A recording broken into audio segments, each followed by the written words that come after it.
रमो हरिहन्तारम् रमो सिद्धारम् रमो आयनीयारम् रमो उपध्यायारम् रमो लोये सौसाहुरम्।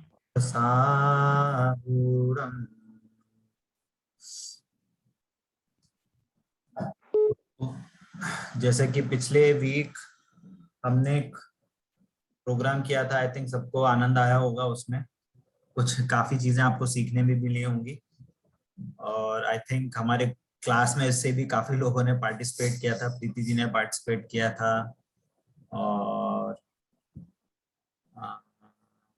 और भी लोग थे। और ये क्या दीदी का नाम क्या था? सुराना जी। आप उनका फर्स्ट नेम क्या था? मैं भूल रहा हूँ।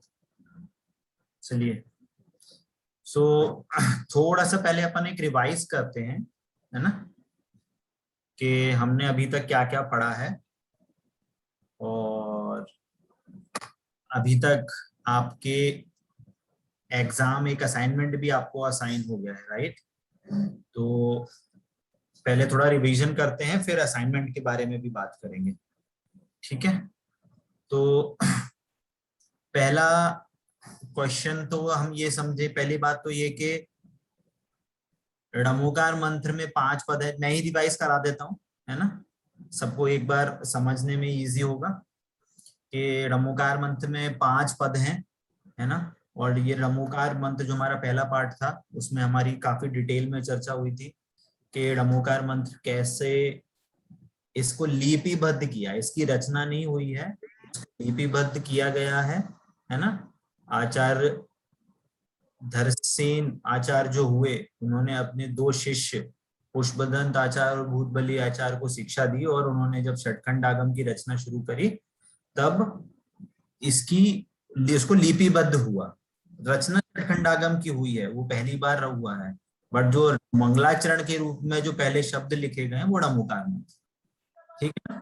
इसमें हमें 5 पदों को नमस्कार किया गया है: अनंत परमेष्टि, सिद्ध परमेष्टि, आचार्य परमेष्टि, उपाध्याय परमेष्टि और साधु परमेष्टि, ठीक है। और हमने इसकी डिटेल में हमने इसका समझा कि इसके जो 5 नाम हैं, है ना, पंच नमस्कार मंत्र, मूल मंत्र, और क्या क्या था? अपराजित मंत्र, महामंत्र, मूल मंत्र, अनादि निधन मंत्र और पंच नमस्कार मंत्र। बहुत बढ़िया, बहुत बढ़िया। तो ये सब सारी चीजें आई थी, है ना। और फिर हमने इसका ये भी अर्थ समझा कि णमुकार मंत्र पढ़ने से हमारे पापों का नाश कैसे होता है ना। कि हम णमुकार मंत्र पढ़ते हैं, हम अपने इष्ट देव को नमस्कार करते हैं तो हमें उससे पुण्य बंध होता है, और उस पुण्य बंध से जो हमें अनुकूल सामग्री मिलती है वो एक एंगल से वो कहा जाता है कि हमें उससे सुख की प्राप्ति, पर वास्तव में ये सुख की प्राप्ति नहीं है। प्राप्ति तो हमें वास्तव में क्या है कि हमें आत्मा का ज्ञान हो, हमें हमारे स्वरूप का ज्ञान हो। हमने लास्ट में ये समझा था कि पापों का नाश कैसे होगा, कि हम अपने आत्मा के स्वरूप को समझेंगे। भगवान ने जो हमें मार्ग बताया है उसके द्वारा हम अपना स्वरूप समझेंगे तो ही हमें सीधे सुख की प्राप्ति होगी, ठीक है। ये सारी चीज आई थी। फिर हमने मंगलोत्तम शरण में पाठ था, मंगल का क्या अर्थ है? जो पाप को गलावे और सुख, राइट, इसको हम मंगल कहते हैं। उत्तम मतलब दुनिया की श्रेष्ठ वस्तु, उसको हम उत्तम कहेंगे। और शरण, सहारा, या फिर हम कहें कि जिस जो हमें हर कंडीशन में हम उसके आश्रय ले सकते हैं, आश्रय लेने योग्य जो वस्तु होती है उसको हम शरण कहते हैं।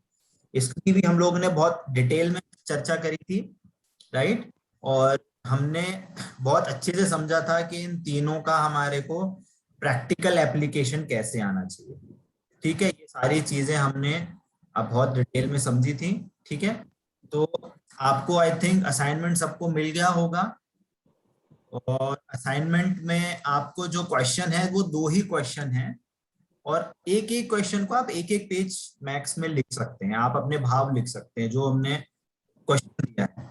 आप सोच रहे होंगे कि हो सकता है दूसरी क्लासेस में जनरली होता है right wrong, fill in the blanks, definition, generally ये चीजें पूछी जाती हैं। यहाँ पे ये आपको थोड़ा डिफरेंट टाइप का असाइनमेंट लगा होगा, है ना। तो यहाँ पे इस जो एटलीस्ट हम सम्यक और मैं जो हमारे दोनों का पढ़ाने का जो डिफरेंस है, जो एक डिफरेंट एस्पेक्ट से या डिफरेंट तरीके से जो पढ़ाना चाहते हैं, वो हम आपके जो स्टार्टिंग में जो फीडबैक दिए गए थे हम उसी के अकॉर्डिंग पढ़ाना चाहते हैं।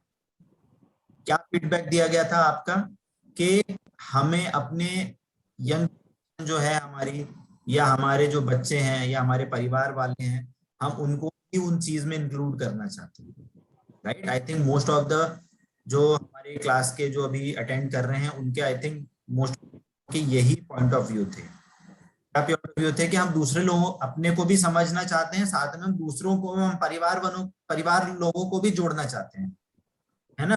तो उससे पहले आपको समझना होगा कि उस जो पढ़ रहे हो उसका वो क्यों हो रहा है, हाउ, क्यों। मैंने आपको पहले ही बताया था कि परीक्षा प्रधान नहीं होना पड़ेगा, आपको उसकी डिटेल जाननी पड़ेगी और उसका एक प्रैक्टिकल एस्पेक्ट भी जानना पड़ेगा, ठीक है ना। जो असाइनमेंट दिया जा रहा है उसमें हम आपको एक प्रैक्टिकल एस्पेक्ट के तरफ से सोचने को हम आपका रिस्पॉन्स चाहते हैं कि आप उसको प्रैक्टिकली सोचें। और जब असाइनमेंट हो जाएगा तो हम असाइनमेंट के बाद हम इसको डिस्कस भी करेंगे अपने स्टूडेंट्स में, सब लोग हम इसको डिस्कस भी करेंगे, ठीक है। तो चलिए, अभी तक किसी का कोई प्रश्न है तो सर, ये आपने बोला कि लिपिबद्ध किया गया है नवकार मंत्र को और षटखंडागम की रचना हुई है,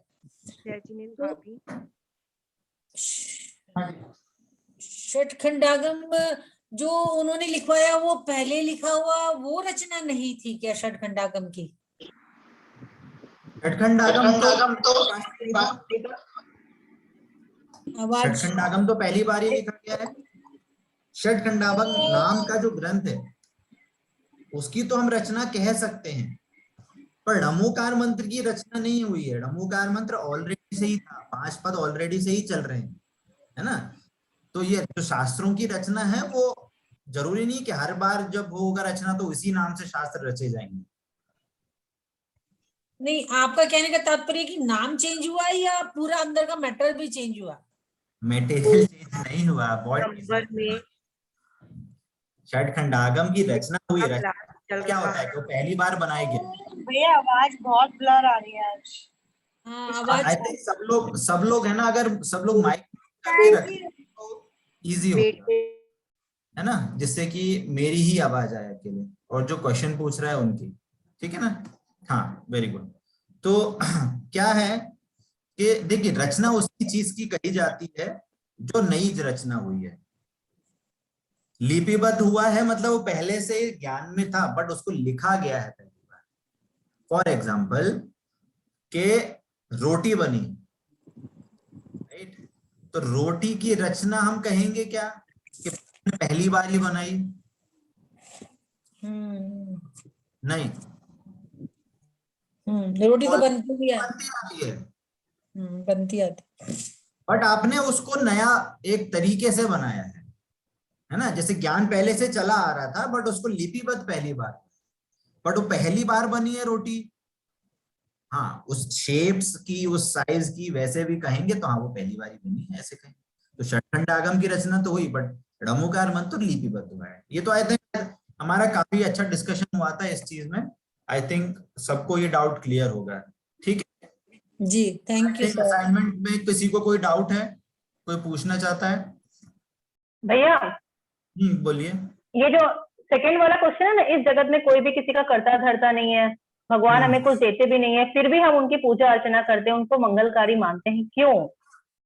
तो क्यों, मतलब इसमें क्या बताएंगे? यही क्वेश्चन है। मंगलकारी का अर्थ क्या है कि वो हमें हमारे दुख का नाश करते हैं। अब बेसिक में चल के ही आपको आंसर मिल जाएगा सारे, है ना। मैं अभी रिवील करूंगा, मैं डिटेल करूंगा तो सब लोगों को आंसर मिल जाएगा।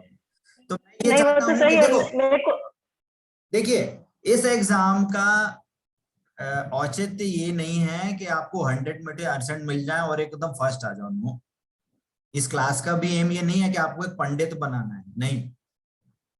हम चाहते हैं कि आप जो पढ़ रहे हैं आप उस चीज की वैल्यू, उस चीज के अंदर के भाव, उसकी औचित्यता, उसका क्या पर्पस है, वो सारे चीजों को आप समझें। जैसे कि आपको देखो, हमें रटाना नहीं है, हमें उस चीज का जो एंगल है, उसका भाव है, वो चीज आपको देनी है कि हम क्यों कर रहे हैं, हम भगवान को नमस्कार क्यों कर रहे हैं। हमें पता है वो किसी के घरता धरता नहीं है, फिर भी हम उनको रोज उनको दर्शन करने जाते हैं। क्यों?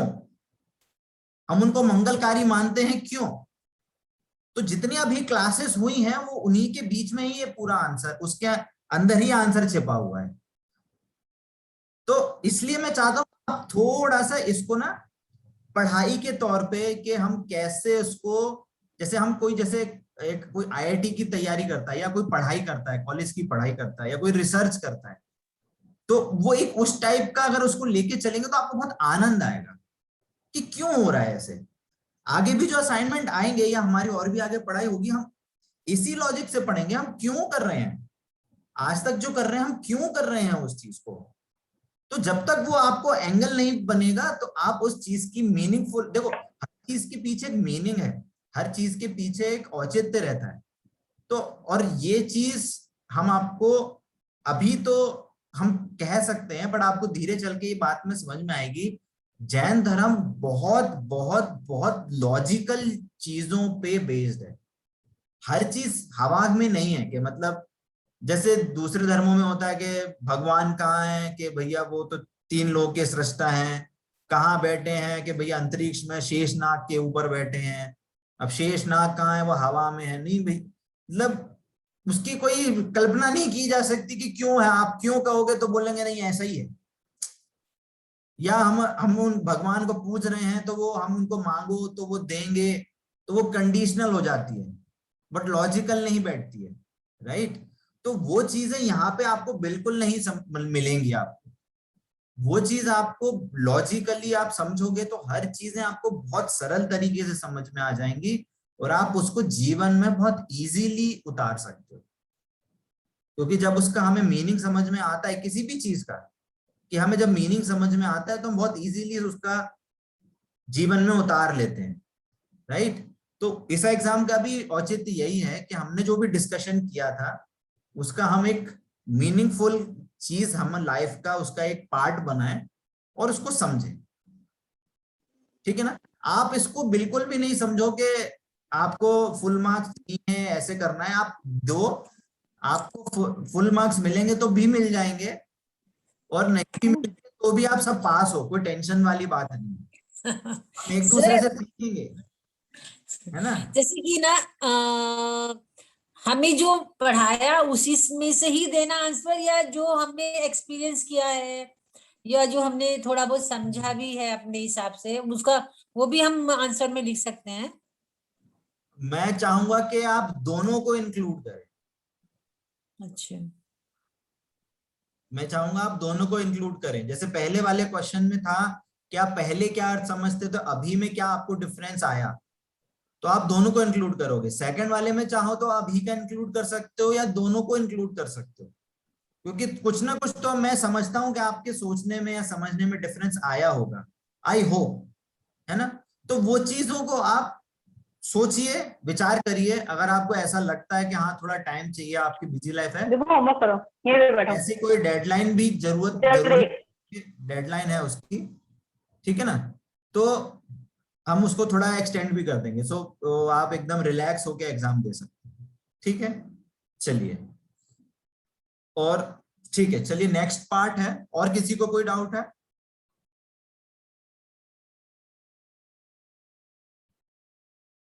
मैं चाहूंगा कि आप अपना नाम है ना क्लीन रखें। एक अरहम के नाम से है, नाम आ रहा है, दीदी का नाम भूल रहा हूं मैं।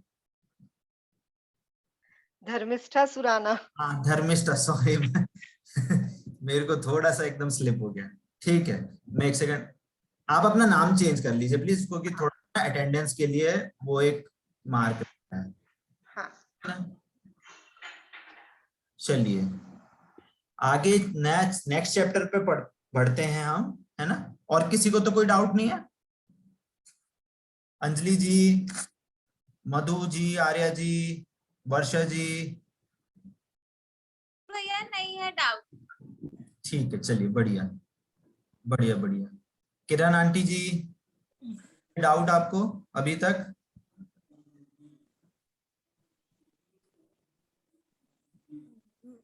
भैया आपने जो नाटक, ये जो हमारा लास्ट संडे जो परफॉर्मेंस किया था, मुझे आपका बहुत बहुत ज्यादा पसंद आया आइडिया। और उसमें जो आपने उनको भी लिया था ना, कि हमने कहाँ गाथा से किस गाथा से ये प्रूफ है, हमने इसको इनमें डाला है, ये जो सेंटेंसेस डाले हैं, मतलब तत्वार सूत्र या फिर वो सब भी आपने रेफरेंस दिया। और एकदम क्लियर था जो आपका जो प्रोनाउंसिएशन था ना सबका, तो एकदम मुझे समझ आ रहा था। मुझे बढ़िया बहुत पसंद आया आपका। आपका भी पार्ट बहुत अच्छा था।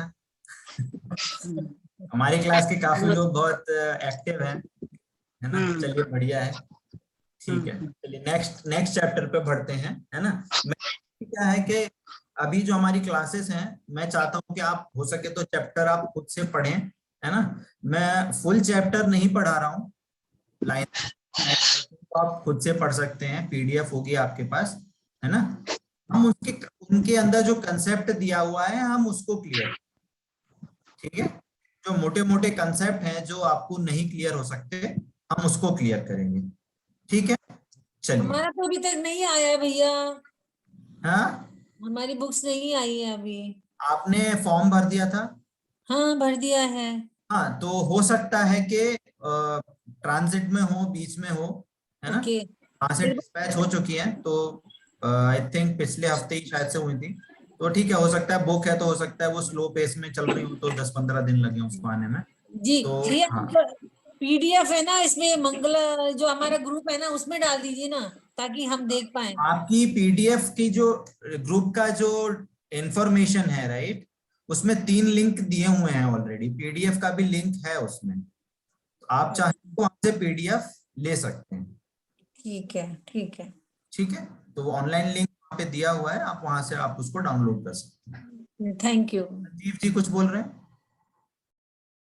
हाँ भैया जी ऐसा है, मैंने फॉर्म तो भरा था, लेकिन उसके अंदर मैंने अपनी फोटो नहीं दे पाया था। तो नाम तो आ गया मेरा उसके अंदर, एड्रेस वगैरह का, लेकिन मेरा आईडी कार्ड नहीं बना। तो मैं उस फॉर्म को दोबारा भरूं या खाली फोटो अपलोड करूं उसके अंदर? चलिए इसको देख लेंगे, है ना। आप मेरे को क्लास के बाद पिंग करिएगा, उसको देखते हैं। ठीक है भैया। चलिए नेक्स्ट चैप्टर पे पढ़ते हैं, ठीक है। तो हमारा नेक्स्ट चैप्टर है तीर्थंकर और भगवान, है ना। भगवान और तीर्थंकर, इसका हमारा ये चैप्टर है, ठीक है। तो यहाँ पे हम इस चैप्टर में समझने वाले हैं कि एक भगवान में और एक तीर्थंकर में क्या डिफरेंस है, ठीक है। हो सकता है आपके कुछ लोगों में कुछ चीजें आपको पता हो, तो पहले मैं ये जानना चाहूंगा कि आप दोनों चीजों को, भगवान को और तीर्थंकर को, आप डिफरेंशिएट कैसे करेंगे? हाँ, भैया तीर्थंकर के चिन्ह होते हैं, भगवान के चिन्ह नहीं होते हैं। ठीक है। हाँ, और कोई बोलना चाहेगा? हाँ जी।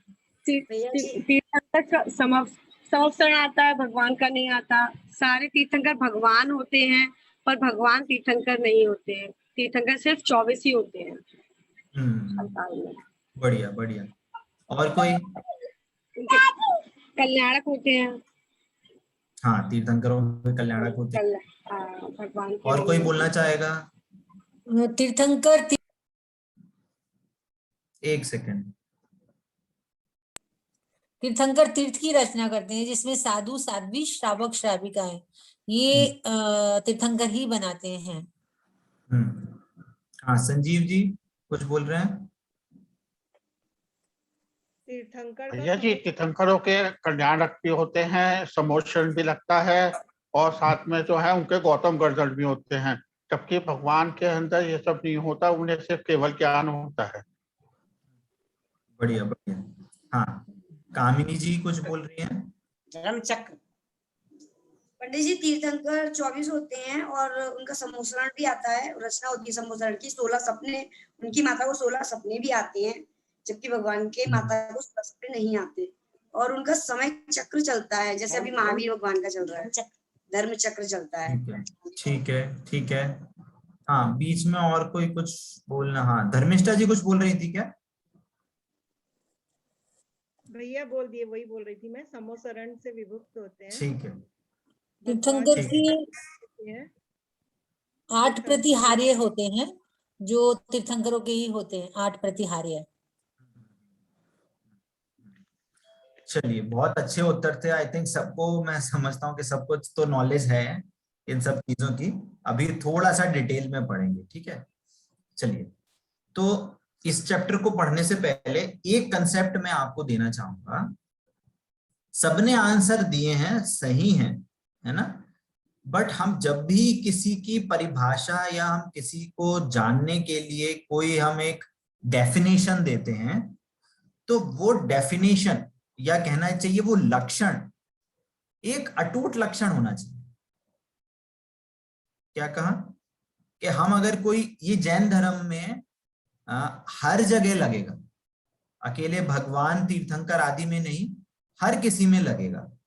फॉर एग्जाम्पल, जैसे हमने पूछा कि चीनी क्या होती है, राइट? चीनी क्या होती है? तो कोई बोले कि जो डिब्बे के अंदर हो वो चीनी होती है। कोई क्या बोले, भाई सही बात है, चीनी की डिब्बे के अंदर चीनी होती है। कोई बोले कि जो चाय होती है ना, चाय में जो मीठा मीठा स्वाद आता है वो होती है, चाय के साथ होती है चीनी। सही बात है, चाय के साथ चीनी होती है। कोई बोले कि नहीं, जो गन्ने के अंदर से निकले वो चीनी होती है ना। बहुत सारे एंगल दे सकते हैं, पर एक्चुअल लक्षण क्या है, एग्जाम्पल के तौर में समझना है ना। अब चीजें मैं उसको कॉम्प्लिकेट नहीं करना चाहता हूं, है ना। इसको एंगल क्या है कि चीनी क्या है, जो मीठी होती है, दैट्स इट। जो मीठी होती है वो चीनी। नमक क्या होता है, जो खारा होता है वो नमक। बात समझ में आती है ना। तो ये चीजें हम हर किसी में, आगे जब हम और भी चीजें पढ़ेंगे तो एक लक्षण, लक्ष्य का कंसेप्ट होता है, तो हम उसके साथ पढ़ेंगे, ठीक है। कि लक्षण जो भी होगा वो ऐसा लक्षण होना चाहिए कि जो हमेशा उसी में ही पाया जाए, है ना। ये चीज हम समझेंगे, तो ठीक है। अब हम क्या बोलेंगे कि अब भगवान क्या होते हैं, भगवान का लक्षण क्या है, ठीक है। और तीर्थंकर का लक्षण क्या है, ठीक है। हाँ, आकांक्षा जी कुछ बोल रही हैं क्या? नहीं भैया, नहीं। ओके, ठीक है। तो भैया, ये श्रीवत्स दोनों को होता है क्या, भगवान और तीर्थंकर? श्रीवत्स, श्रीवत्स क्या? जो छाती में बना रहता है ना, श्रीवत्स। अच्छा, वो, हाँ, देखिए, ये सभी चीजें एक्चुअली क्या हैं, ये सारी चीजें प्रतिमा जी पे बनाई जाने वाली चीजें होती हैं, और कहीं कहीं पे इसका आगम में भी आया गया है। जो मन इंद्रिय के जो कहना चाहिए कि जो मन इंद्रिय होती है, वो मन इंद्रिय का एक प्रतीक कहा के वो होती है, और कहीं कहीं पे इसको बोलते हैं कि एक डेकोरेशन के यूज रूप में है ना। बट एक्चुअल शरीर में ऐसा होता नहीं है कि वो एक आकार बना हो यहाँ बीच में, ठीक है। तो इसको हम अभी, वो कहना चाहिए कि वो एक डेकोरेशन में भी हो सकती है, तो अभी उतना औचित्य नहीं है, ठीक है। अब थोड़ा इसका डिस्कस करेंगे, ठीक है। आप समझने की कोशिश करना कि भगवान की डेफिनेशन होती है कि जो सर्वज्ञ हो और वीतरागी हो। या आप डेफिनेशन लिख सकते हैं, है ना। क्या बोला डेफिनेशन, कि जो सर्वज्ञ होते हैं और वीतरागी होते हैं, ठीक है। अभी हम इसका मीनिंग समझेंगे, सर्वज्ञ का मीनिंग क्या होता है, वीतरागी का मीनिंग होता है, इसका हम मीनिंग समझेंगे, ठीक है। और जो भगवान का अर्थ है, भगवान जो वर्ड बना है वो भी एक कहना चाहिए हम 3 शब्दों से बना है, क्या, भ, ग और वान, है ना। तो इसमें जो कहना चाहिए संस्कृत में जो कहना चाहिए जो वर्ड्स आते हैं, कुछ कुछ है ना सांकेतिक वर्ड भी होते हैं। तो भ वर्ड यूज होता है सुख के लिए, है ना, सुख, भ मतलब सुख। और ग के लिए होता है, ग जो अक्षर है वो यूज होता है जनरली ज्ञान के लिए, है ना। तो जो, और वान मतलब संपन्न। तो जो सुख और ज्ञान से संपन्न हो, पूर्ण तरह से संपन्न हो, उन्हें भगवान कहते हैं। ठीक है, तो ये हुई भगवान की डेफिनेशन। तीर्थंकर की डेफिनेशन हम आगे समझेंगे, पहले भगवान को हम थोड़ा क्लियर, इसका कंसेप्ट क्लियर करके चलेंगे आज। ठीक है, चलिए। तो यहाँ पे जो पहले जो हमने वीतरागता कही और सेकंड में जो हमने सुख कहा, वो एक दूसरे से अटैच्ड हैं। जो वीतरागी होगा वो ही सुखी होगा। ठीक है, तो पहले हम इसका वीतरागता का सब अर्थ समझते हैं। ठीक है, वीतरागता का अर्थ अर्थात क्या, जो मोह, राग, द्वेष, तीन वर्ड कहे, मोह, राग, द्वेष, इनमें वैसे देखा जाए तो सारी विकारी भाव समाहित हो जाते हैं, है ना। जनरली हम इनको मोह, राग, द्वेष कहेंगे, डिटेल में मैं और बताऊंगा, है ना। जो मोह, राग, द्वेष आदि विकारी भावों से बिल्कुल भी पूर्णतया रहित हो, मोह, राग, द्वेष आदि विकारी भावों से पूर्णतया जो रहित हो, उन्हें वीतरागी कहते हैं। अब इसका मीनिंग क्या है ना, इसका हम मीनिंग समझते हैं। देखिए, मोह होता है कि किसी को चाहना, सॉरी मोह नहीं, मोह का अर्थ होता है कि मोह, जैसे हम बोलते हैं ना मोहनीय कर्म, तो मोह का मतलब होता है विपरीत श्रद्धाएं। यहाँ पे मोह ऐसा नहीं बोलते कि आप तुम तो इतने मोही हो, वो वाला मोही नहीं है यहाँ पे मीनिंग, सॉरी। मोह का मतलब होता है उल्टा श्रद्धा। और राग द्वेष अर्थात क्या, किसी को चाहना, राग, द्वेष मतलब किसी से बैर रखना, दूर होना, उससे गुस्सा होना, है ना। तो उसकी कहना चाहिए कि राग मतलब चाहना और उसकी बैर रखना, ऐसा कह सकते हैं द्वेष के लिए, है ना। वो नेगेटिव है, राग का अपोजिट है वो। हाँ, तो अब इसमें कहने के वाली बात है कि इन सब से जो भिन्न हो, रहित हो, रहित से मतलब क्या है कि किसी भी परिस्थिति में, कोई भी परिस्थिति हो, कैसी भी कंडीशन हो, कुछ भी जानने में आए, है ना, उस किसी भी कंडीशन में वो अप्रभावी रहते हैं, है ना। क्या कहा कि कोई भी कंडीशन हो, कोई भी परिस्थिति बने, कोई भी आपके अनुकूलता हो, विपरीतता हो, या कोई भी आपको वस्तु जानने में आए, उससे अप्रभावी रहना, उसको हम कहेंगे मोह, राग, द्वेष से रहित होना। ठीक है, अब इसमें वीतरागता के अपोजिट कौन कौन से भाव आएंगे, के चार कषाय, क्रोध, मान, माया, लोभ और नौकषाय, हास्य, रति, अरति, शोक, भय, जुगुप्सा, स्त्रीवेद, पुरुषवेद, नपुंसकवेद। ये सारे नाम आपको पता है क्या? जिसको नहीं पता है वो हाथ हैंड रेज कर सकता है।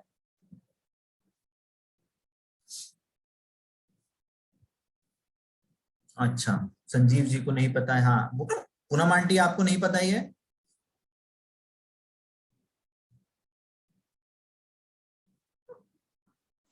हास्य और ये सब आता है ना शायद, पता है नौकषाय आपको में। सारे? नहीं पूरा पता। नहीं पता, पूरा नहीं पता। एक एक करके मैं शॉर्ट में समझाऊंगा, है ना। पहले समझते हैं, है ना। अब हैंड रेस जो है तो डाउन कर सकते हैं, ठीक है।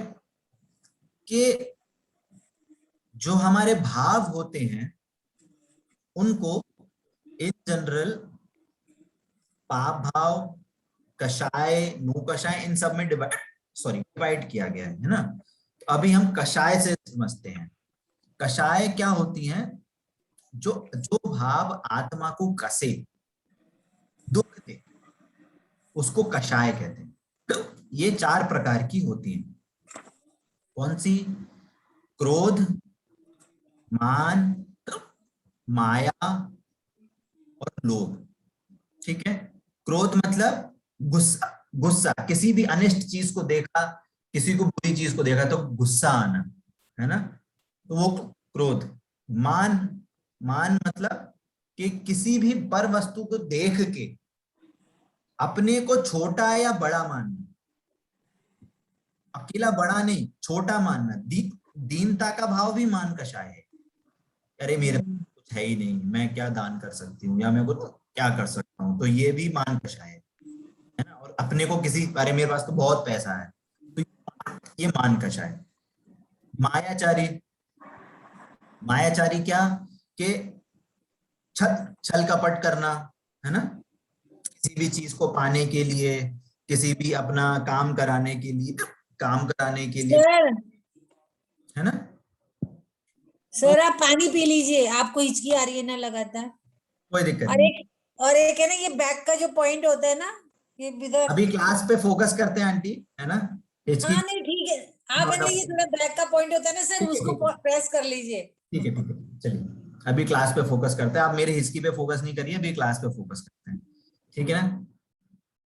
चलिए, तो क्या कहा था? मायाचारी मतलब छल कपट करना। और क्या आया? क्रोध, मान, माया, लोभ। लोभ मतलब वस्तु को चाहना, किसी की बहुत ज्यादा तीव्र इच्छा करना, लालच, है ना, तो उसको कहेंगे हम लोभ। तो ये जो सारी, कहना चाहिए कि ये सारी चीजें ये कषाय हैं। ये किसी भी जीव को, हमें कहना चाहिए ये नीच गति की कारण, ये हमें संसार के कारण है, ठीक है। एक आता है नो कषाय। ये नो 9 वाला नो नहीं, मतलब ओ बड़ा ओ की मात्रा नहीं है, छोटे ओ की मात्रा है नो। नो का मतलब होता है किंचित कषाय। नो का मतलब क्या होता है? किंचित कषाय। तो किंचित मतलब छोटी, है ना, छोटी कषाय, है ना। मैं नाम बोलता हूं, आप लिख लें, जिनको नहीं याद हो, जिनको याद हो वो रिवाइज कर सकते हैं, ठीक है। नो कषाय कौन कौन सी होती हैं? हास्य, रति, अरति, है ना। क्या क्या लिखा? हास्य, रति, अरति, शोक, भय, जुगुप्सा, स्त्रीवेद, पुरुषवेद, नपुंसकवेद, है ना। फिर से रिपीट करता हूं। हास्य, रति, अरति, शोक, भय, जुगुप्सा, स्त्रीवेद, पुरुषवेद, नपुंसकवेद, है ना। इसका छोटे छोटे में जल्दी समझेंगे। हास्य मतलब क्या? हंसना, है ना। ये तो नाम नहीं, इसका मीनिंग सब। भैया आपने कहा 9 कषाय का मतलब 9 नहीं है, तो ये तो 9 ही नाम है। नाम 9 है, वो क्वांटिटी 9 है, तो बट बोलने में छोटा ओ आता है। अच्छा, वो 9 का मतलब वो 9 नहीं है ना, 9 नहीं है। देखो 9 जो हिंदी में बोलते हैं वो 9 होता है, बड़ा ओ। बट जो नो कषाय में है वो छोटा ओ है ना। तो वो उससे मैंने कहने का मतलब है कि नो जो है वो एक संस्कृत का वर्ड है जिसको बोलते हैं किंचित कषाय। तो नो कषाय का मतलब होता है किंचित कषाय। ये अर्थ है यहाँ पे बताने का। क्वांटिटी 9 है, इसलिए बोल रहा हूं, उससे कंफ्यूज नहीं हुए, ठीक है। चलिए, हास्य हो गया, हंसना। हंसना एक कषाय है ना। रति मतलब किसी को चाहना, अरति मतलब नहीं चाहना, है ना। हास्य रति अरति शोक, शोक भय, किसी जैसे कोई चीज आपसे बिछुड़ जाए तो आप उसका शोक मनाते हो, तो ये शोक भी कषाय है। भय, भयभीत होना, किसी चीज से डरना, ये भी कषाय है। जुगुप्सा, ग्लानि होना, ग्लानि भाव है ना, किसी गंदी चीज को देख लिया, ग्लानि भाव, ये कषाय है। ठीक है।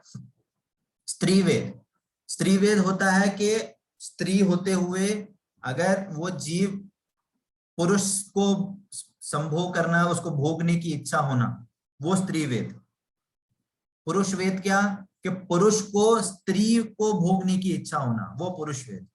नपुंसक वेद, दोनों को भोगने की इच्छा होना, वो नपुंसक वेद।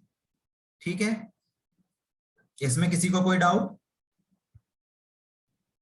ठीक है भैया, आपने जुगुप्सा तो बताया ही नहीं। जुगुप्सा बोला ना, ग्लानि भाव, किसी बुरी चीज को देख के ग्लानि भाव होना। ओके। ठीक है, चलिए अब ये क्वेश्चन ये है, मैं एक एग्जांपल देता हूं। ठीक है, आप जैसे अब इसको आप, अब ये सारी डेफिनेशन हमने पढ़ी, देखना ये कषाय हैं। ठीक है ना, कषाय है मतलब क्या है कि ये चीज आत्मा को दुख देती है ना। अब इसका प्रैक्टिकल एप्लीकेशन समझेंगे, थोड़ा सा एनालिसिस करेंगे। ठीक है, जैसे मान लीजिए आप कोई भी गाड़ी में हो, बाइक में हो, आप मार्केट जा रहे हैं, आपने देखा कि कोई दुकान हो सकती है या कोई जगह हो सकती है जहां पे मुर्गा काटा जाता है या कोई ऐसी चीज खड़ी हो। आई थिंक ये सोचते से ही लोगों के मुंह बन गए हैं अभी, है ना। अब क्वेश्चन ये है कि आपने वो देखा और आपने बोला अरे ऐसे, तो ये बताइए, तो या आपको ऐसे भी भाव आ सकता है कि नहीं अरे यार ये कितना बुरा हो रहा है। आप ऐसे भी गाड़ियां देख रहे होंगे या ऐसे बाइक पे या ऐसे टू व्हीलर पे देख रहे हो जिसमें मुर्गे को पैर बांध के लटके हुए हैं, है ना, ऐसा भी आपने देखा होगा। तो आपको कैसा भाव आता है, अरे बेचारे, ऐसे भाव, है ना। तो कहने का मतलब ये है कि जब ऐसा भाव आपको आया तो आपको कैसा फील हुआ। क्वेश्चन है, जब आपको ऐसा भाव आया तो आपको कैसा फील हुआ? अच्छा फील हुआ, बुरा फील हुआ, क्या फील हुआ? दुख का भाव आया, बुरा फील होता है, ग्लानि का भाव आया। और ना बुरा फील होता है तो किसके लिए फील होता है? उस प्राणी की, उसकी आत्मा के लिए। कसाई ऐसा कर रहा है, इसके लिए बुरा फील होता है। प्रीति जी क्या बोल रहे हैं, थोड़ा क्लियर नहीं हुआ मेरे को। मतलब वो मर जाएगा, उसकी आत्मा के लिए दुख होता है कि कैसे, और जो लोग इसे खाएंगे वो भी कैसे हैं। ठीक है, चलिए। हाँ, मधु जी कुछ बोल रही थी। उस जीव के लिए होता है जो कि उल्टा देख लेते हैं उसे, उस जीव के लिए होता है कि मतलब इसके कर्म का क्या था, वो जो ये मतलब हो रहा है। हाँ, संजीव जी कुछ बोल रहे हैं। हाँ भैया जी, उसके लिए हुआ जो ये काम कर रहा है, तो चाहे वो कसाई हो, चाहे वो कोई आदमी जो बाइक पे बांध के ले जा रहा है, उसके लिए हुआ कि ये ऐसे कर्म कर रहा है, इतना गलत काम कर रहा है, उसके लिए दुख होना चाहिए हमारे को। वो गलत काम कर रहा है, वो छोड़े तो ज्यादा बेटर है। अच्छा, प्रीति जी ने क्या बोला, उसके लिए क्या आ रहा है, क्या का भाव आ रहा है। ठीक है, तो क्या हुआ इसमें, कौन सा भाव, दया का भाव आएगा, तो इसको किसमें जोड़ सकते हैं? ठीक है, पुण्य भाव में कह सकते हैं इसको, है ना। दया का भाव आ रहा है, अंकल का कहा कि उस आदमी के लिए आ रहा है, या प्रीति जी ने भी बोला जो खाएंगे, तो देखे जाए थोड़ा सा वहां पे एक अरति भाव भी है, अरति भाव भी है, राइट। क्या आप उस चीज को नहीं चाह रहे तो उसकी कंडीशन ऐसी हो। कुछ चीजों कोई लोगों को हो सकता है ग्लानि भाव, अरे यार क्या देख लिया, मैं क्या देख लिया, है ना, ऐसा भी भाव आ सकता है। ये इन सब चीजों को देखने के बाद मुंह में थूक आ जाती है और लगता है कहीं जल्दी से थूक दें। चलो, ये भी भाव आ जाता है, तो वो ग्लानि भाव भी है और अति भाव भी है उसमें, है ना। कहीं कहीं संजय अंकल ने बोला कि वो जो आदमी ले जा रहा है उसको नहीं करना चाहिए, तो थोड़ा सा क्रोध है कि उसको नहीं करना चाहिए, है ना, ऐसे। अब क्वेश्चन, अब देखना, अभी हमने चैप्टर ये क्या पढ़ा कि ये जो भाव हैं, इन भावों से हमें दुख होता है। नहीं आया समझ में आपको? ये जो भाव हो रहे हैं, अब मैं आपको एक नया कंसेप्ट देना चाहता हूं कि ये जो भाव हो रहे हैं, किसी दया के भाव हो, है ना, किसी, या हम उसको देख के ग्लानि के भाव होते हैं, या किसी को देख के क्रोध के भाव होते हैं, या ऐसी चीजें जो भाव, जो कषाय नो कषाय में जो हमने पढ़ा है ना, ये आप एनालिसिस कर सकते हैं। इन भावों से सबसे पहले हमें दुख होता है। क्यों दुख होता है? क्योंकि ये जो भाव हैं ये कर्म बंध के कारण। अब आपको लगेगा कि यार ये कर्म बंध के कारण है, हमें नहीं करने चाहिए कि नहीं करना चाहिए, है ना। अभी उस चीज की बात नहीं हो रही है कि करना चाहिए नहीं करना चाहिए। अभी बात हो रही है कि वीतरागता क्या चीज है। अभी बात हो रही है कि वीतरागता क्या चीज है। वीतरागता अर्थात पूर्ण सुखी होना। तो वीतरागता वो चीज है कि उन्हें ऐसे भाव नहीं होते। अब आपको ये क्वेश्चन उठेगा कि उनको ऐसे भाव नहीं होते, वो तो निर्दयी हो गए क्या? हमारे भगवान निर्दयी हैं? अगर तीर्थंकर को, भैया जी, अगर तीर्थंकर को ये भाव नहीं होते तो पारसनाथ भगवान ने जब वो लकड़ी में लकड़हारा जब वो कर रहा था तो नाग नागिन उसमें, तो उन्होंने उनको नमोकार मंत्र सुनाया था। अगर ये भाव नहीं होते तो फिर वो क्यों सुनाते? सुनिए, अभी बात तीर्थंकर की हो रही है। तीर्थंकर जब वो राज्य अवस्था में, तब तीर्थंकर नहीं है। जब वो छोटे थे, पार्षद भगवान जब छोटे थे, जब बालक थे, राज्य अवस्था में थे, तब वो तीर्थंकर नहीं थे, तब उसको बालक ही कहा जाता है। तब उनको ऐसे भाव हो सकते हैं।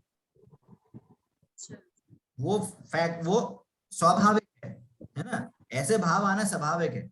यहाँ पे कंसेप्ट दिया जा रहा है कि ऐसे भावों से हमें दुख होता है। दुख क्यों होता है? क्योंकि कर्म बंद होता है। कर्म होता है तो हमें संसार मिलता है। उसकी जगह यदि हम अपनी आत्मा को देखते हैं तो हमें ऐसे भाव नहीं होते। ठीक है। अब आपने जो पॉइंट उठाया, वैलिड पॉइंट, कि भगवान ने उनको नमोकार मंत्र सुनाया ना, तो उनको नहीं हुआ क्या? तो उनको भी हुआ, परंतु वो ऑलरेडी अपनी आत्मा को जानते थे। जैसे फॉर एग्जाम्पल आपके साथ ऐसा बहुत होता होगा या हुआ होगा कि आप, जैसे आजकल तो लॉकडाउन है, घर में नई नई रेसिपी बनाना है ना, आपने क्या करा, कोई नई रेसिपी सीखी, है ना। आजकल जो भी एग्जांपल कुछ भी लेना चाहो, है ना, घर में पास्ता, पिज्जा, ये वो, जो भी घर में बैठ के सारी चीजें बनाते हैं। अब बाहर नहीं सकते हैं, है ना। अब मैं फॉर एग्जांपल स्मॉलेस्ट लेते हैं, आपने रसगुल्ले बनाए, घर में बैठ के रसगुल्ले बनाए। अब रसगुल्ले बनाने के बाद आपको लगे यार कितनी बढ़िया डिश है, तो बढ़िया डिश होगी तो आपको क्या लगेगा, अरे यार मैं और लोगों को भी बता दूं क्या यार कितनी बढ़िया डिश है, आप खाओ, है ना। तो ये जो भाव हुआ, क्या भाव हुआ कि पहले आपने वो डिश बनाई, खुद चखी, आपको एकदम टॉप क्लास की डिश लगी, है ना। फिर आपको भाव आया कि यार और लोगों को भी बताना चाहिए, और आपने और लोगों को भी बताया। तो यदि कोई बिना वेरीफाई करे वो बोले यार बहुत बढ़िया डिश, अरे आप बनाओ, तो वो चीज थोड़ी सी कम पड़ेगी भावों में। बट कोई चीज खुद की अनुभव की चीज बताता है तो कितना उत्साह होता है, अरे ऐसे कर लेना, नहीं तुम ऐसे नहीं करते थे इसलिए अच्छी नहीं बनी, या ऐसा नहीं हुआ वैसा नहीं हुआ, ऐसे करोगे तो जल्दी अच्छी बनेगी, इसमें वगैरह वगैरह। तो क्या होता है, में भाव अच्छे से उमड़ते हैं, भाव होते हैं। तो यदि आप अपनी आत्मा को जानकर किसी का भला करते हो तो वो वास्तविक भला होता है। तो तीर्थंकर भगवान ने जो करा है ना, उनको मंत्र सुनाया है, वो डमोकार मंत्र क्यों सुनाया है? क्योंकि वो ऑलरेडी अपनी आत्मा को जानते थे, और वो ऑलरेडी आत्मा को जानने वाले सब जीवों का भला चाहते थे, इसलिए वो तीर्थंकर हुए थे। इसलिए उन्होंने जो काम किया है वो उन्होंने उनको बचाने के लिए नहीं किया। उनका एम ये था कि ये जीव भी नमोकार मंत्र करके अगर वो देव, उनको तो नहीं पता कि कब कहाँ जाएंगे, है ना, बट अगर वो जाएंगे तो वो उनको एक कहना चाहिए सब जीव का भला हो, जीव मात्र का भला हो, उस भाव से उन्होंने वो चीज की है। ठीक है ना। बट वापस टॉपिक पे आते हैं। जो हमारे ये भाव होते हैं, अभी हम अपने भावों की बात कर रहे हैं, ठीक है ना, अपने भावों का एनालिसिस हो रहा है।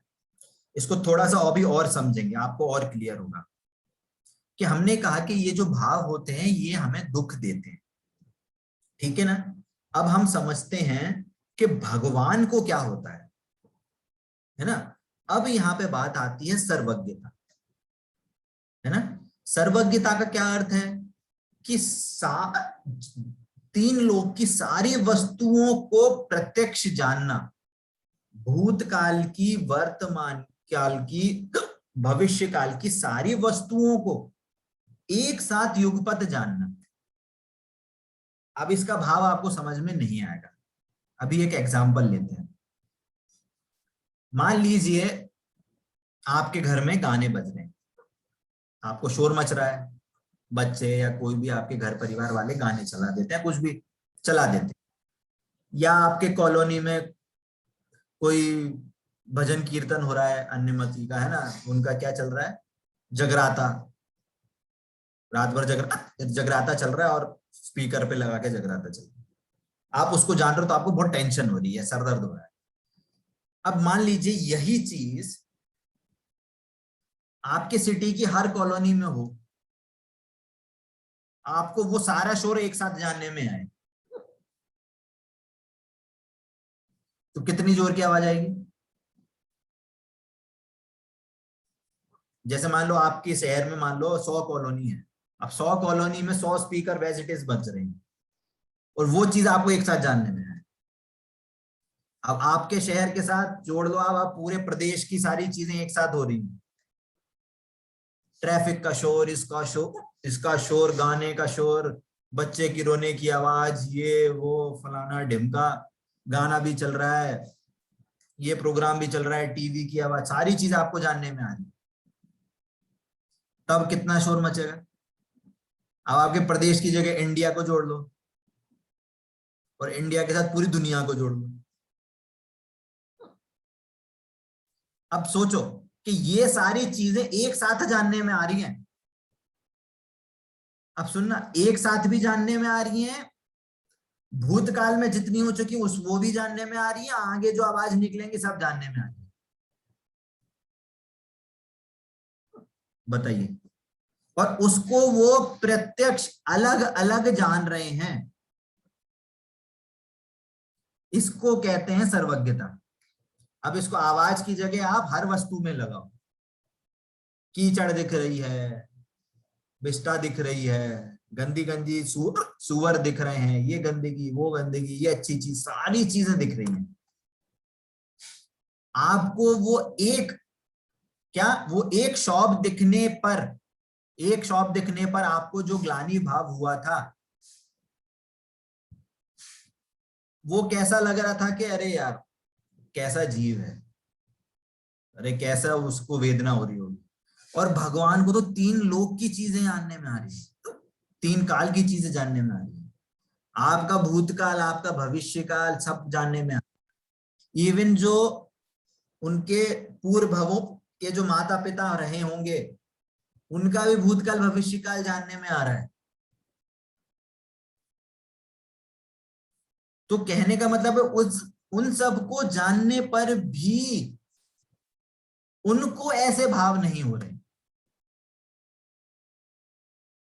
इसे कहते हैं वीतरागता। आपको थोड़ी सी पिक्चर बन रही होगी कि वीतरागता और सर्वज्ञता क्या होती है, क्लियर होता है थोड़ा थोड़ा कंसेप्ट।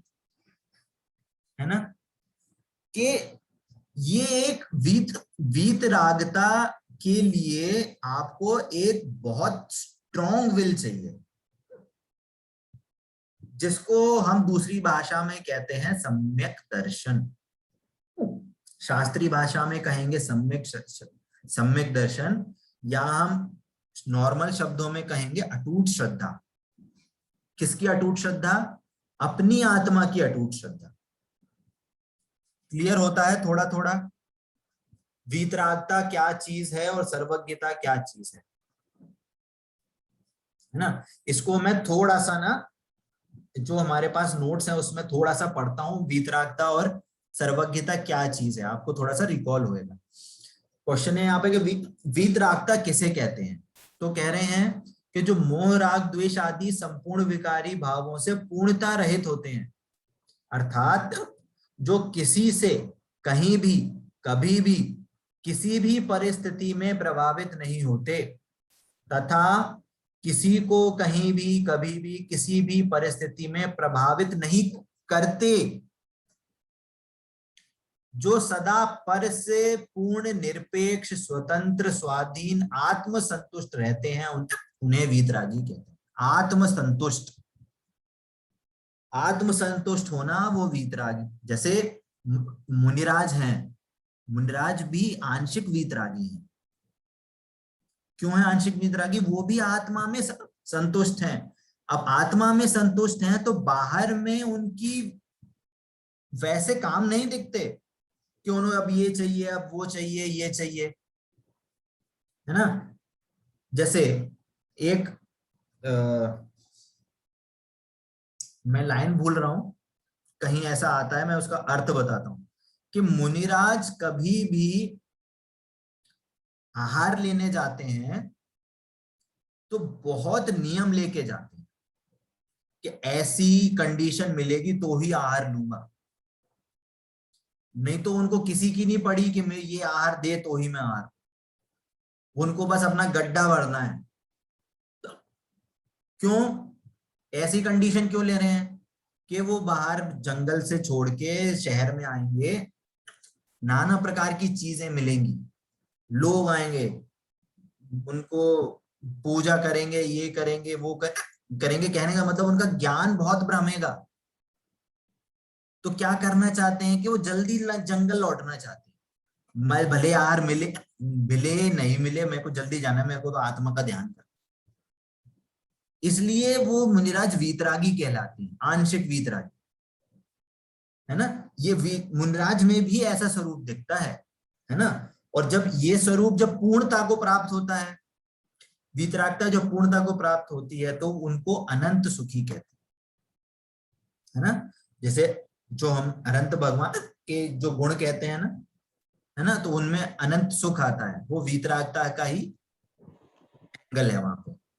ठीक है, अब सर्वज्ञता का यहाँ पे डेफिनेशन पढ़ते हैं कि सर्वज्ञ किसे कहते हैं? जो किसी की भी रंच मात्र अपेक्षा की बिना सहायता के बिना अपनी सामर्थ्य से ही संपूर्ण लोक अलोक त्रिकालवर्ती पदार्थों को अत्यंत पृथक एक दूसरे से मिलाए बिना, पदार्थों को समीप गए बिना, पदार्थों को अपने समीप बुलाए बिना, अपने आप में स्थिर रहते हुए एक प्रत्यक्ष जान, उन्हें सर्वज्ञ कहते हैं। थोड़ी लंबी डेफिनेशन हो गई है। इनका ये है कि किसी भी हेल्प के बिना, किसी के पास जाए बिना, किसी को पास बुलाए बिना, सारी वस्तुओं को प्रत्यक्ष रूप से जानते हैं, बट आत्मा में स्थिर रहते हुए जानते हैं। इसमें बहुत सारे भाव हैं अभी, है ना। आत्मा में स्थिर रहते हो, वैसे अपना टाइम हो है, ठीक है ना। बट अभी थोड़ा सा अगर इसमें थोड़ा कोई डाउट हो तो बताते हैं आप, अदरवाइज हम नेक्स्ट क्लास में इसको थोड़ा सा और डिटेल में पढ़ेंगे। अभी तक किसी को कोई डाउट हो बताइए। भैया जी, ये जो मुनि महाराजों की जो उपाध्याय आचार्य और साधु संत जो 28 मूल गुणों के धारी होते हैं, तो क्या उसमें ये वितराग राग द्वेष सभी मतलब सारे वो हो जाते हैं उनके सारे क्या सारे मुनि महाराज जो 28 मूल गुणों के धारी होते हैं, तो क्या उसमें ये सभी आ जाता है मतलब क्या राग द्वेष मंद ये कसाय 9 कसाएं। नौ कसाय वो भी होती हैं बट कम होती है। इसको जब आप धीरे धीरे आगे पढ़ेंगे ना तो मुनिराज का जब स्वरूप आएगा ना, इसमें इसकी डिटेल एनालिसिस है। अभी वो क्या है, चैप्टर से कनेक्टेड नहीं है, इसको तो अभी टच नहीं करेंगे। इसको जब इसका जो नेक्स्ट जो प्रज्ञा 2 है उसमें इन सबका स्वरूप अच्छे से दिया गया है, तो हम उसमें अच्छे से समझेंगे इस चीज को, है ना। बट और आंसर के लिए, हाँ आंसर के लिए उनको भी होते हैं बट बहुत आंशिक रूप में रहते हैं। और कुछ कहते हैं तीव्र कसाय होती है, कुछ कहते हैं मंद कसाय मतलब होती है, तो वो दोनों कहते हैं कि तीव्र कसाय का बंद हुआ या मंद कसाय का बंद होता है इसमें, तो वो कौन सी कसाय आती है उसमें, ये तीव्र में कौन सी कसाय आती है और मंद में कौन सी आती है? देखो ये चीज है ना, एक एंगल बेस्ड है कि ये तीव्र है ये मंद कषाय। वैसे जो 4 कषाय हैं वो तीव्र ही कषाय हैं, कम कषाय, इसलिए कहा था ना किंचित कषाय, मंद कषाय है। बट कषाय दोनों ही हैं, है ना। जैसे जहर होता है, किसी सांप का जहर ज्यादा जहरीला होती है, एक 10 सेकंड में आदमी मर जाए, और एक जहर होता है कि भैया उसको 2 घंटा लगे, पर जहर दोनों ही है ना। वैसे ही कषाय है कि 4 कषाय हैं, वो मुख्य रूप से 4 कषाय हैं, और ये कषाय है 9 कषाय, किंचित कषाय, ये कम कषाय में आती है। ठीक है, ठीक है। अपना चैप्टर वैसे वीतरागता और सर्वज्ञता का था, अपना क्लास कषाय में चली गई, बट वो भी जानना जरूरी है क्योंकि उसको जाने बिना हम वीतरागता का स्वरूप नहीं समझ पाएंगे, है ना। तो हमने थोड़ा सा इसका वीतरागता का स्वरूप समझा, और आई थिंक सर्वज्ञता का भी हमने थोड़ा सा जो एक एंगल बताया था उसको भी आपको एक समझ में आए होगी कि सर्वज्ञता क्या चीज होती है और वीतरागता क्या चीज होती है। अच्छा हाँ, एक पॉइंट, सर्वज्ञता और वीतरागता हमेशा एक साथ ही होती है। क्या बोला? सर्वज्ञता वीतरागता हमेशा एक साथ ही होती है, अलग अलग नहीं होती कि किसी को वीतरागता हो और किसी को सर्वज्ञता हो। ठीक है भैया, चलिए। हाँ आज आपने है ना ये जो पूरा पढ़ाया, ये आपने भगवान का स्वरूप पढ़ाया ना कि तीर्थंकर? हाँ, भगवान का स्टार्टिंग में भगवान का लेके चल रहे थे ना हम। हाँ वही। हाँ, अभी हम भगवान का स्वरूप पढ़ रहे हैं। भगवान का एक स्पेशल केस होता है जिसको हम तीर्थंकर कहते हैं। ठीक है, हम उसको आगे उस पे जाएंगे, उसको समझेंगे। ठीक है ना, चलिए ठीक है, अभी क्लास एंड करते हैं, बट एक क्वेश्चन के साथ। आप सबको कल ये सोच के आना है, अगर इसको मैं क्लास में रिटर्न फॉर्म में भी डाल दूंगा, अगर किसी को सर्वज्ञता पहले हो जाए या किसी को वीतरागता अगर पहले हो जाए तो क्या प्रॉब्लम आएगी? क्या बोला? किसी को या तो सर्वज्ञता पहले हो या किसी को अभी आंसर नहीं बताना है, आप ज्यादा से ज्यादा पॉइंट सोच के आए, कल इसका हम डिस्कशन करेंगे। किसी को सर्वज्ञता पहले हो जाए या किसी को वीतरागता पहले हो जाए तो क्या प्रॉब्लम आएगी या प्रॉब्लम नहीं आएगी? आपको सारी चीजें बतानी है। प्रॉब्लम आएगी तो क्यों, प्रॉब्लम नहीं आएगी तो क्यों। ठीक है, अभी तक की क्लास में किसी को कोई डाउट हो तो बोलिए।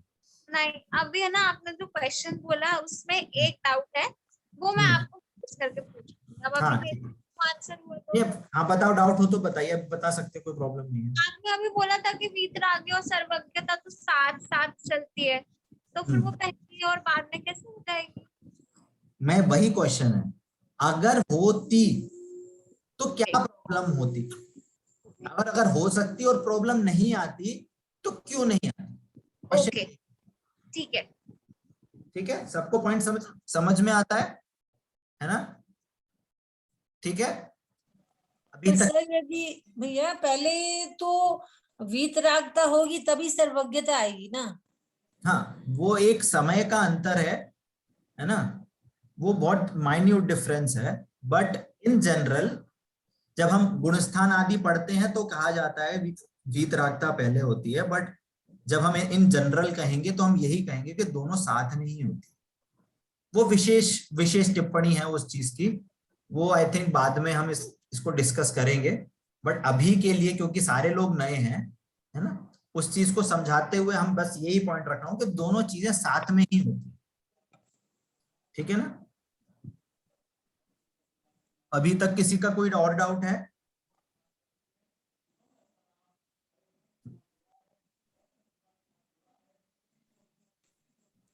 चलिए, है ना, आज की क्लास तो हम यही एंड करते हैं। क्वेश्चन आप सोच के आइएगा, कल हम चीज पे थोड़ा सा डिस्कस करेंगे। ठीक है, चलिए। जिन ज्ञान से सूझे लोकालोक, सोवाणी मस्तक नमो सदा देत हूँ लोक। बोले द्वारचंद में जिनवाणी माता की जय हो, जय हो, जय हो। जय जिनेंद्र सभी को। जय जिनेंद्र सबको।